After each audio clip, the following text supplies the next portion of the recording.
Ini soal Partai Gelora ini. Sebagai partai baru, tantangannya adalah ambang batas parlemen.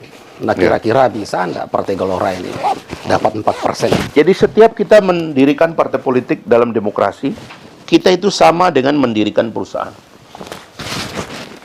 Dalam perusahaan, itu yang kita jual itu seperti saya jual kopi ini, adalah kita jual produk. Jadi suatu hari, saya tahu di hutan Sumbawa itu ada banyak hutan kopi. Karena waktu saya kecil dulu, para petani kopi itu turun memikul kopinya dari hutan. Lalu dibeli oleh ibu saya, dan kemudian disangrai, dan lalu kemudian ditumbuk, dan saya menjual. Setelah kami bungkus, saya menjual keliling desa. Jadi sebuah produk lahir dari ide bahwa orang itu dulu, saya sadar bahwa di situ ada hutan kopi, makanya dikasih nama hutan kopi ini, Tuakawa ini. Dan kita coba jual produk ini, dan laku. Alhamdulillah, orang merasa ada genealogi kopi atau ada kelompok kopi dari NTB. Dan orang coba, ternyata enak katanya gitu. Masuk pasar, itu produk. Sama dengan partai politik.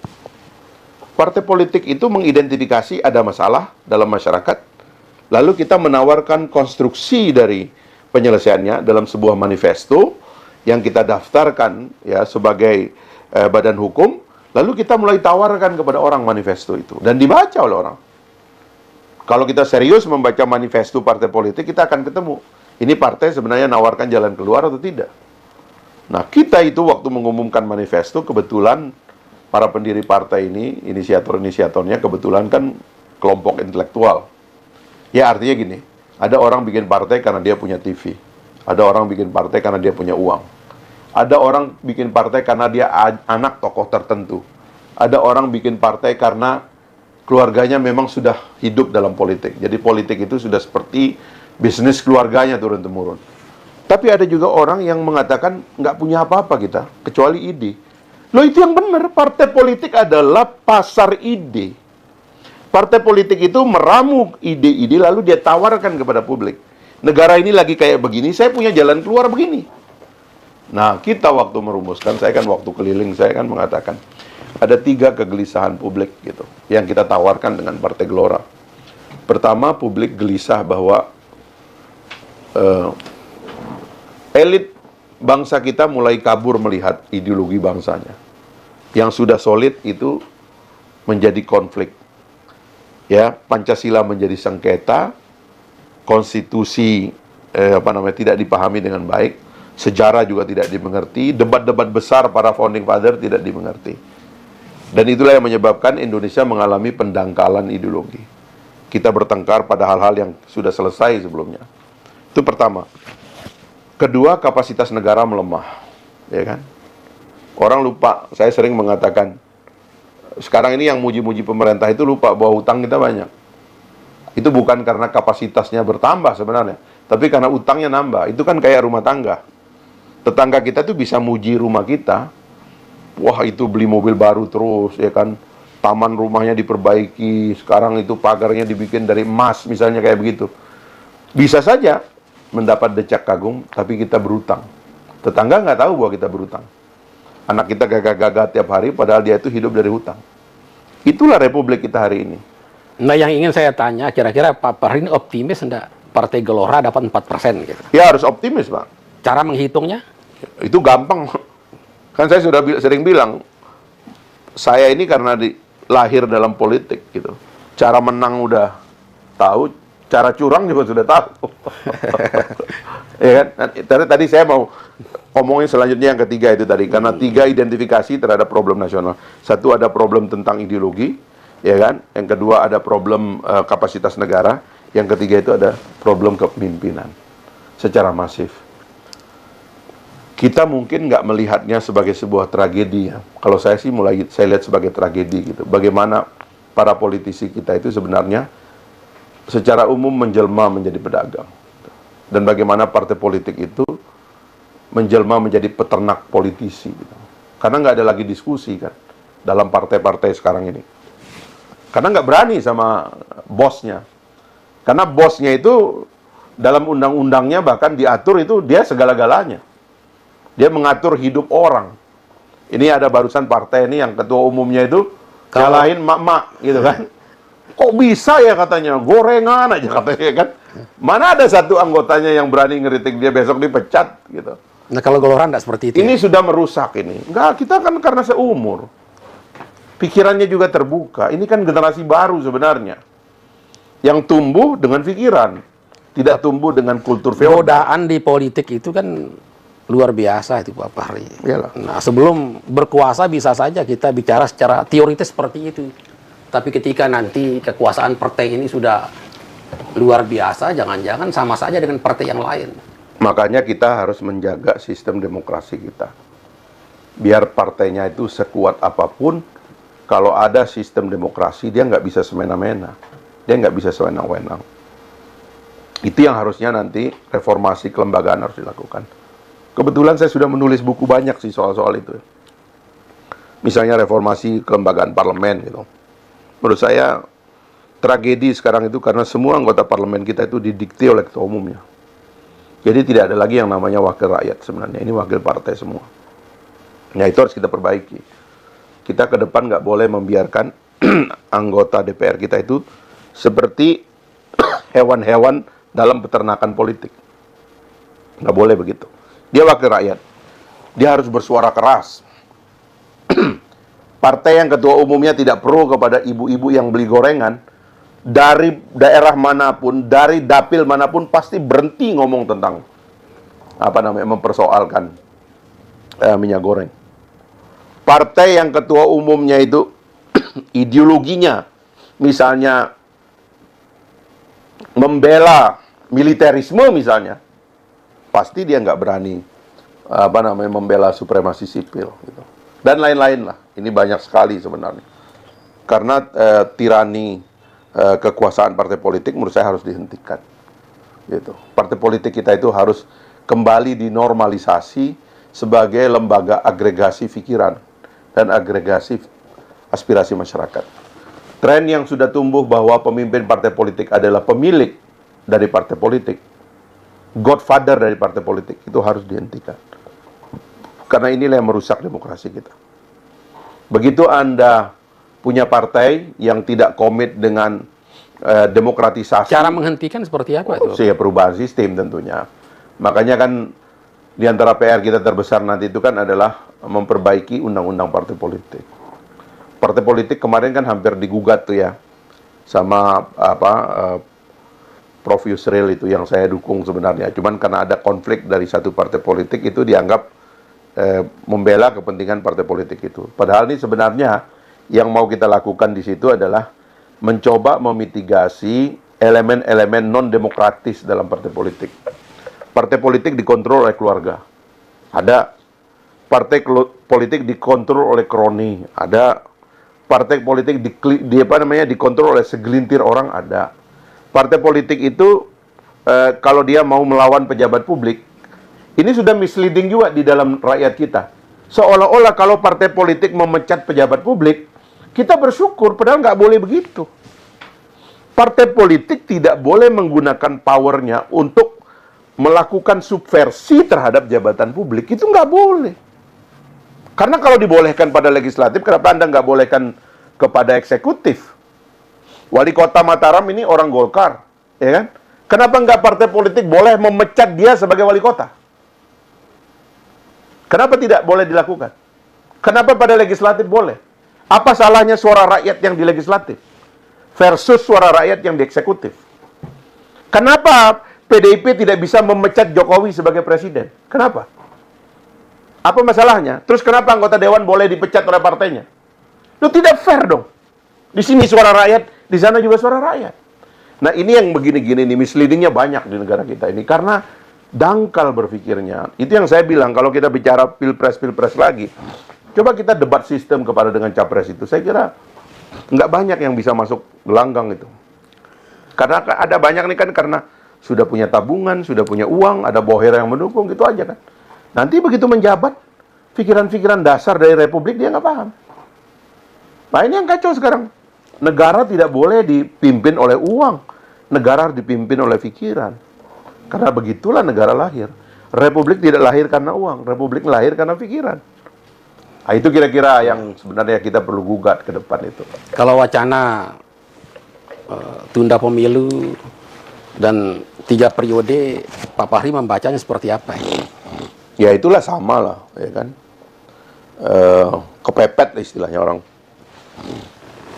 Jadi saya pernah dulu memprediksi kejadian ini akan muncul. Lalu kemudian saya ingatkan pemerintah, kalau kalian punya keinginan seperti ini, jangan dilakukan nanti, tapi lakukan dari awal. Saya sudah sampaikan itu kepada mereka-mereka ini yang punya minat. Kebetulan saya sendiri menganggap, waktu Ibu Mega berpidato tentang lahirnya kembali sistem mandataris, gitu ya, saya menganggap bahwa Indonesia boleh pakai sistem mandataris. Pertama, karena itu ada. Yang kedua, karena itu demokratis. Asalkan beberapa aturannya diubah. Misalnya itu kan, mandataris itu sebenarnya bisa dibikin mirip kayak Electoral College di Amerika Serikat. Jadi basis dari pemilihan anggota legislatif itu harusnya, terutama DPR, itu harusnya kabupaten. Supaya pemilih dan pemberi mandatnya itu lebih real gitu. Kita punya 514 kabupaten kota. Katakanlah kita punya 514 anggota DPR. Sekarang kan 575. Artinya sebenarnya kita bisa menambah jumlah kota dan kabupaten, atau beberapa kota dan kabupaten, anggota legislatifnya dibikin 2. Yang lain rata-rata 1. Sistemnya distrik, sehingga jarak emosional transaksi antara rakyat dengan wakilnya itu lebih dekat dia. Sehingga basis dari representasinya kuat. Kan saya dulu waktu membela NTB misalnya, sekarang alhamdulillah sudah jadi 2 dapil. Itu saya bela habis-habisan dulu. Sebelum kita membela terbentuknya Provinsi Pulau Sumbawa pun, saya sudah membela dengan mengatakan bahwa harusnya NTB 2 dapil. Bahkan saya mengusulkan harusnya 1 kabupaten itu 1 dapil. Supaya wakil rakyatnya itu real gitu. Nanti itu kita sebut sebagai putaran pertama. Orang-orang ini nanti kalau DPD berbasis kepada provinsi, ya kan, mereka kemudian dikirim sebagai anggota DPD, yang anggota DPR dikirim sebagai anggota DPR, lalu ngumpullah mereka. Nah, inilah orang-orang yang kalau di Amerika Serikat namanya itu Electoral College. Nanti mereka inilah yang memilih mandataris MPR dalam sistem kita. Gitu loh. Harusnya kita itu bisa begitu. Dan kemarin Ibu Mega kan waktu pidato guru besarnya kan itu. Kenapa bukan itu aja yang didukung dari awal? Supaya nggak usah kusak-kusuk sekarang. Sekarang kan jadi kayak begini. Sudah di tengah jalan, waktu mepet, kalau itu dilakukan dan dipaksa dilakukan, itu bisa muncul masalah. Karena pasti harus ada amandemen konstitusi. Sementara amandemen konstitusi itu, pendahuluannya itu panjang. Sekarang DPD nggak mau. Bagaimana amandemen konstitusi DPD-nya nggak mau? Hal-hal seperti ini yang saya kira terlambat dilakukan oleh pemerintahan ini gitu. Pak Fahri, karena di sini juga ada teman-teman sekalian kopinya. Ya.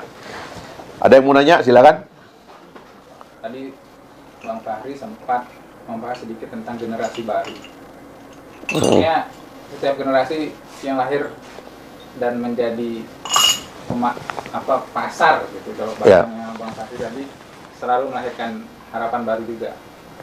Generasi yang lebih muda biasanya mungkin masih lebih terbuka terhadap pikiran-pikiran baru, pikiran-pikiran yang lebih mengusung nilai-nilai yang kita harapkan gitu. Nah, ada generasi Z, ada generasi milenial yang sekarang mungkin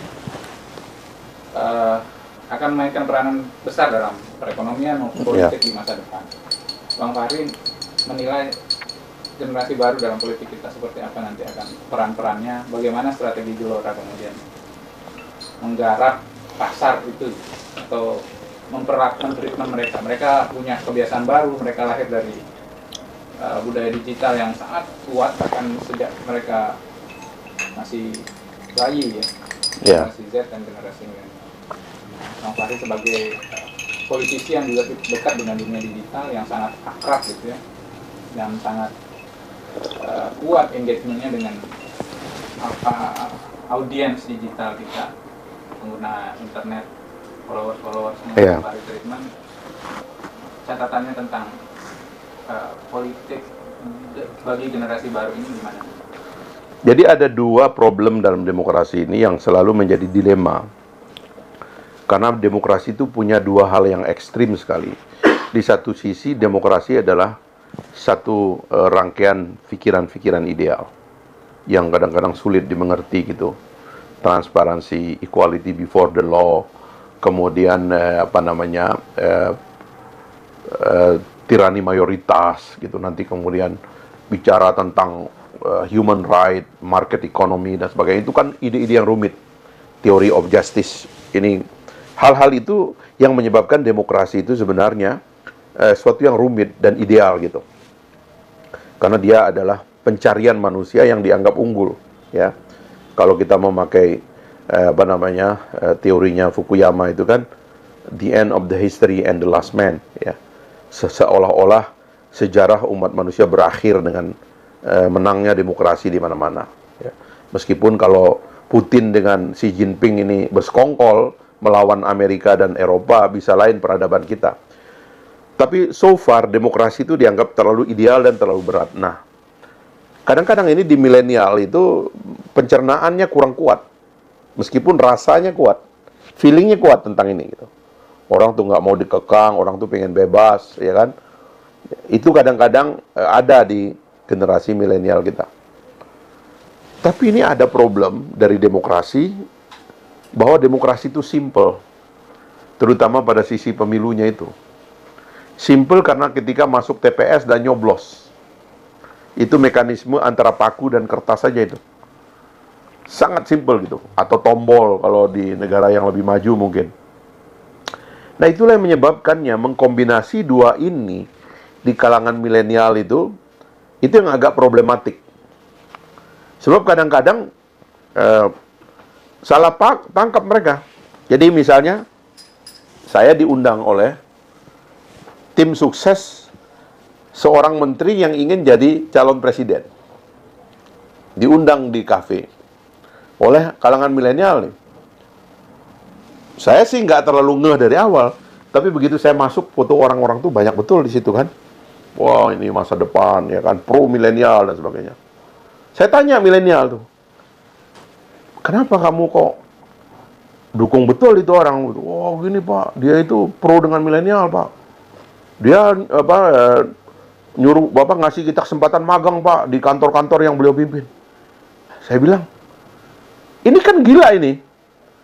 Pejabat itu menggunakan jabatannya untuk memagangkan milenial itu, lalu milenial itu mengatakan ini orang layak jadi capres karena dia bisa magang di situ. Nah, jadi ini yang perlu kita pikirkan bersama-sama ya. Satu sisi demokrasi itu adalah tentang nilai-nilai yang rumit dan ideal. Sisi yang lain, demokrasi itu tentang sesuatu yang simple, pencoblosan gitu. Kalau kita lihat milenial kita larinya kemana? Yang kita khawatir kalau dia lari ke sini, maka yang ada di pikirannya itu siapa yang kira-kira akan menang, siapa yang kira-kira bisa dicoblos dengan enak, siapa yang kelihatan asik, siapa yang kira-kira membuat mereka itu merasa terbantu, instan dan sebagainya. Sementara yang di sininya dia nggak pikir, orang itu ngerti Pancasila nggak, ngerti sejarah Republik nggak, ngerti nggak dia beda antara Republik sebelum 17 Agustus dan setelah 17 Agustus. Apa itu konstituante, ya kan? Perdebatan di BUP PKI itu, ya. Badan Usaha Persiapan Kemerdekaan Indonesia itu, dia ngerti nggak itu? Pilihan-pilihan ideologis kita itu apa saja gitu. Apa sih jiwa dari bangsa kita? Dia nggak peduli tuh. Yang penting orang itu kelihatannya asik, ya kan, main TikTok paling banyak, ya kan? Ya kan? Padahal dia pejabat, ya kan? Saya sebel betul tuh pejabat tuh kan, pakai APBN membangun sesuatu, lalu diumumkan, keren nih, ya kan? Ya sebutlah, gubernur gua nih, keren nih, ya kan? Baru bikin, lah itu kan uang APBN. Saya bikin taman nggak pakai uang APBN, nggak ada yang muji, ya kan? Nah, ini tadi, tren berpikir milenial ini kita harus shift dia dari yang instan kepada sesuatu yang agak ideal. Battlefield-nya di situ. Nah, maka kita kebetulan juga ada kelompok milenial di Partai Gelora itu yang agak idealistik berpikirnya. Sekolah di luar negeri, ya kan, di Prancis, di Eropa, lalu pulang mau berpikir politik dan pengen ngajak milenial tuh berpikir politik yang true politics gitu. Jadi bukan politik yang instan gitu, tapi sesuatu yang punya pikiran jangka panjang. Dan kebetulan juga saya kan membina mereka juga secara intensif gitu ya. Saya ajak mereka untuk berpikir agak ya histeria begitu, agak revolusioner gitu. Karena pada akhirnya nanti itu jeleknya ya, demokrasi itu ya adu banyak, bukan adu ideal. Nah ini adu banyak inilah problem kita gitu. Nah ini saya bilang, ya kan saya tadi juga bilang kan, cara menang kita tahu, cara curang kita udah tahu. Yang jelas kita tahu nanti bagaimana orang lain curang untuk bisa kita tahan gitu. Itu aja mungkin yang itunya kita, senjata kita. Kita pantau betul keadaan ini. Terima kasih Pak Fahri Ya. atas waktu dan kesempatannya berbincang-bincang sore ini. Lebih kurangnya mohon maaf. Wassalamualaikum warahmatullahi wabarakatuh. Waalaikumsalam.